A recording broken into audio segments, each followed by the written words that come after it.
Assalamualaikum warahmatullahi wabarakatuh.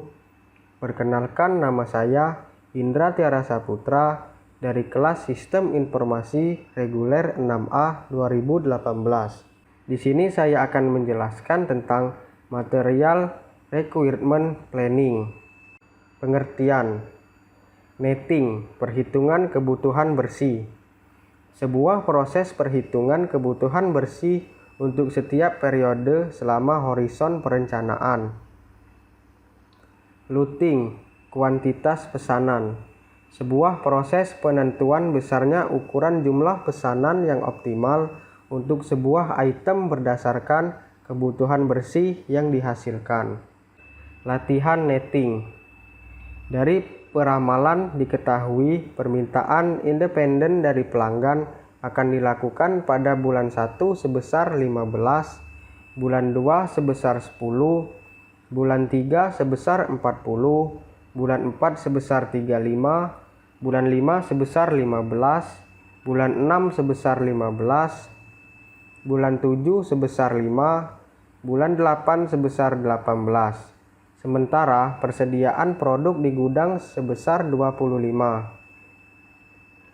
Berdasarkan perencanaan periode sebelumnya, pada minggu ke-10 akan masuk barang ke gudang sebanyak 50 unit produk. Tentukan jumlah kebutuhan bersih dari material tersebut. Di sini merupakan tabel perhitungan dari netting. Persediaan di tangan senilai 25. Pada periode pertama, kebutuhan kotor senilai 15. Maka 25 dikurang 15 sehingga persediaan di tangan pada periode pertama senilai 10.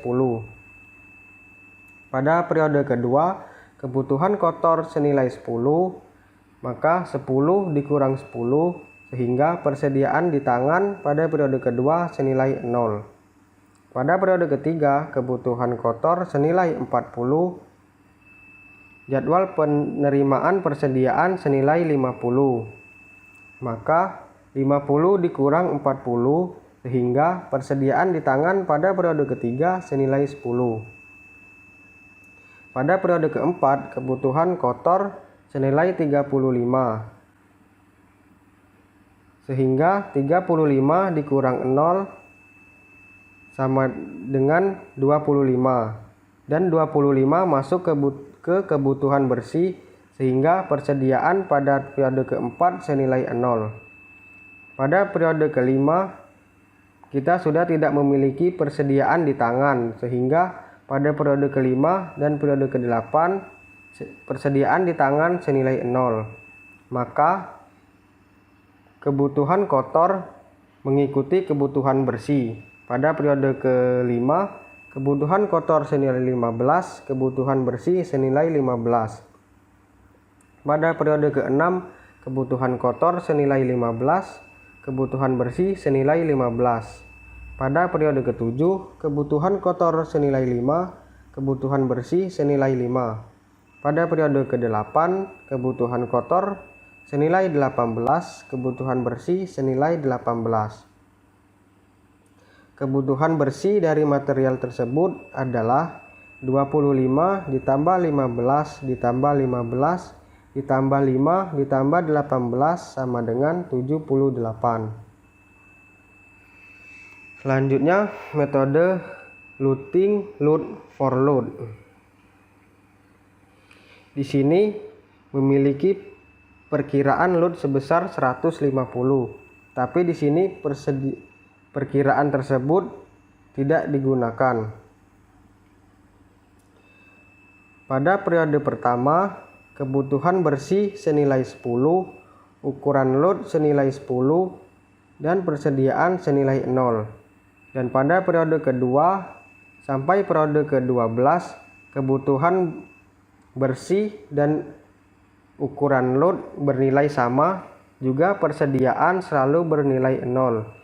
Ini dikarenakan karena kita tidak lagi membutuhkan biaya untuk penyimpanan. Selanjutnya, loading economic order quantity. Jika diketahui biaya penyimpanan produk X sebesar Rp700 per unit untuk periode dan biaya pemesanan sebesar Rp2.500 per pesan dengan estimasi kebutuhan konsumen bersih seperti pada tabel di bawah. Tentukan besarnya nilai lot dan pergerakan jumlah persediaan produk X tersebut menggunakan teknik lot Economic Order Quantity atau EOQ. Di sini kita memiliki rumus akar 2D dikali K dibagi H. Di sini 2 merupakan nilai bawaan dan D merupakan seluruh nilai kebutuhan bersih, K merupakan biaya pemesanan, dan H merupakan biaya penyimpanan. Jadi akar 2 dikali 324 dikali 2.500 dibagi 700 menghasilkan nilai 48 lot. Pada periode pertama, kebutuhan bersih senilai 30, ukuran lot senilai 48. Sehingga 48 dikurang 30 menghasilkan persediaan senilai 18. Pada periode kedua, kebutuhan bersih senilai 24.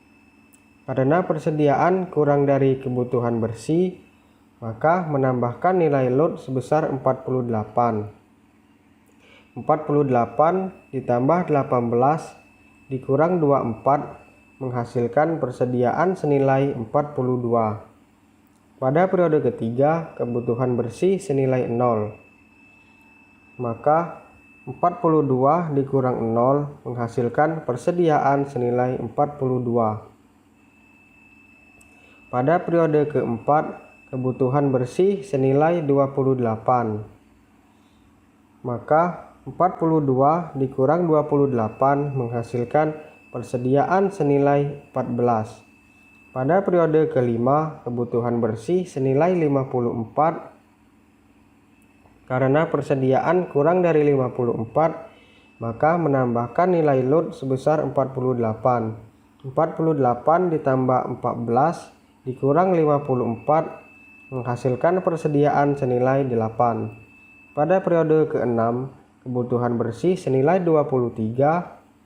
Karena persediaan kurang dari kebutuhan bersih, menambahkan nilai lot sebesar 48. Maka 48 ditambah 8 dikurang 23 menghasilkan persediaan senilai 33. Pada periode ketujuh, kebutuhan bersih senilai 10. Maka 33 dikurang 10 menghasilkan persediaan senilai 23.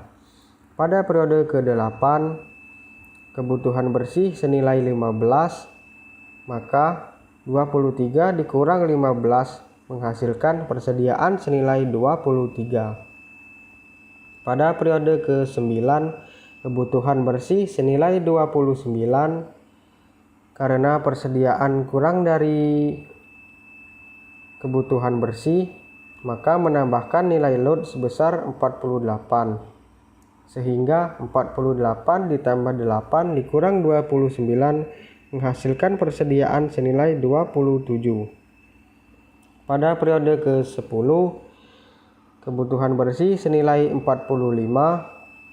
Karena persediaan kurang dari 45, maka menambahkan nilai lot sebesar 48. 48 ditambah 27 dikurang 45 menghasilkan persediaan senilai 30. Pada periode ke-11, kebutuhan bersih senilai 26. Maka 30 dikurang 26 menghasilkan persediaan senilai 4. Pada periode ke-12, kebutuhan bersih senilai 40. Karena persediaan kurang dari kebutuhan bersih, maka menambahkan nilai lot sebesar 48. Maka 48 ditambah 4 dikurang 40 menghasilkan nilai sebesar 12. Kesimpulan, Jumlah biaya penyimpanan sebesar 261 yang didapatkan dari total persediaan dikali Rp700.000 yaitu senilai Rp182.700.000. Jumlah biaya pemesanan sebesar 7 yang didapatkan dari banyaknya ukuran lot dikali Rp2.500.000 yaitu menghasilkan Rp17.500.000. Total biaya keseluruhan sebesar Rp182.700.000 dikali Rp17.500.000 yaitu senilai Rp200.200.000. Baiklah, sekian penjelasan dari saya. Saya akhiri. Wassalamualaikum warahmatullahi wabarakatuh. Terima kasih.